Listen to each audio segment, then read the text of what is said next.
नहीं चलेगी, अरे नहीं चलेगी, नहीं चलेगी, तानाशाही नहीं चलेगी। पिंपळनेरमध्ये हिंदी सक्ती विरोधात ठाकरे गटाची स्वाक्षरी मोहीम। उद्धव बाळासाहेब ठाकरे यांच्या शिवसेनेने पिंपळनेर बस स्थानकावर एक सही हिंदी सक्तीच्या विरोधात स्वाक्षरी मोहीम राबविली। मराठी भाषेचा सन्मान राखण्यासाठी आणि मराठी भाषिकांना न्याय मिळवून देण्यासाठी शिवसेना आणि युवा सेनेच्या पदाधिकाऱ्यांनी हे आंदोलन केले।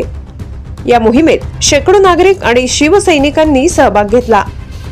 यावेळी धुळे जिल्हा समन्वयक किशोरप्पा वाघ, युवा सेना उपजिल्हा प्रमुख नितीन गायकवाड, पिंपळनेर तालुका प्रमुख तुषार गवडी, शहर प्रमुख महेश वाघ यांच्यासह अनेक पदाधिकारी उपस्थित होते। मातृभाषा मराठीवर अन्याय होऊ नये आणि विद्यार्थ्यांचे वय लक्षात घेता हिंदीची सक्ती लादू नये अशी भूमिका यावेळी शिवसेना युवा सेनेच्या कार्यकर्त्यांनी मांडली।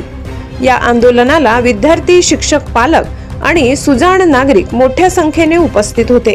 बेमानी हुकुमशाही निष्क्रिय सरकारचा पिंपळनेर तालुका, साक्री तालुका शिवसेनेतर्फे आम्ही जाहीर निषेध करतोय।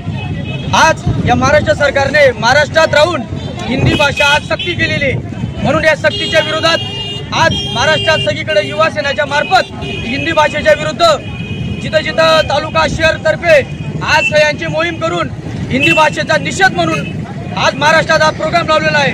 आज साक्री तालुक्याच्या वतीने, पिंपळनेर तालुक्याच्या वतीने, पिंपळनेर शहरात शिवसेना युवा सेनेच्या वतीने आज सगळ्या पदाधिकाऱ्यांना घेऊन या सरकारच्या विरुद्ध, या निष्क्रिय सरकारच्या विरुद्ध, हुकुमशाहीच्या विरुद्ध हिंदी भाषेला आज आम्ही विरोध केला। आणि आज हे बस स्टँड इथं आमचे शिवसेना उद्धव बाळासाहेब ठाकरे पक्षाच्या शाखेच्या, पिंपळनेर शहराच्या पक्षाच्या शाखेच्या ठिकाणीच आम्ही या हिंदी भाषेला आम्ही एकदम निषेध केलेला।